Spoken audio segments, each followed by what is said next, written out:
Hello everyone, welcome to my new blog. আশা করছি তোমরা সবাই খুব ভালো আছো এবং সুস্থ আছো।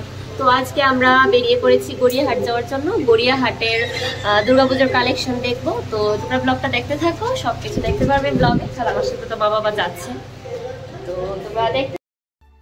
তারপর আমরা উবেরে উঠে পড়েছি, আর মা বাবা জানি না গিয়ে তো দেখছিল ওরা।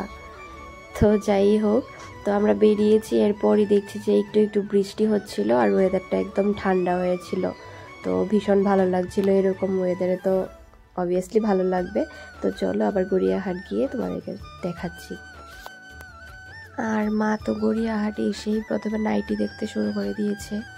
দেখে অলরেডি 2টো না 3টো নাইটি কিনে নিয়েছে। মানে যেখানে যায় নাইটি দেখলেই হয়েছে। যাই হোক, তো নাইটি নিয়ে নিল, তারপর গেল শাড়ি দেখতে। তারপর অনেকগুলি শাড়ি নেওয়া হয়েছে, আমার মার জন্য, আমার জন্য, আমার ঠাম্মার জন্য, আমার নানুর জন্য, মানে মামার বাড়ির দিদন, তারপর কাকিমণি, সবার জন্য নেওয়া হয়েছে।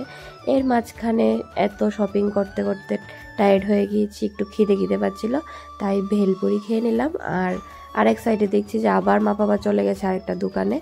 তো যাই হোক, এইভাবে অনেকক্ষণ ঘোরাঘুরি করেছি, অনেক কিছু নেওয়া হয়েছে।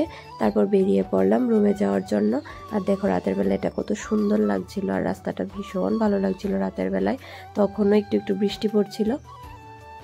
তারপর রুমে এসে তো দেখো এত কিছু প্যাকিং নিয়ে বসেছে, কিভাবে এত কিছুর জায়গা হবে, তখন এইসবই ডিসকাস হচ্ছিল। তো আমার ব্লগটা এই অবধি। যদি ভালো লেগে থাকে চ্যানেলটাকে সাবস্ক্রাইব করে দেবে, লাইক কমেন্ট শেয়ার করতে ভুলবে না। টাটা।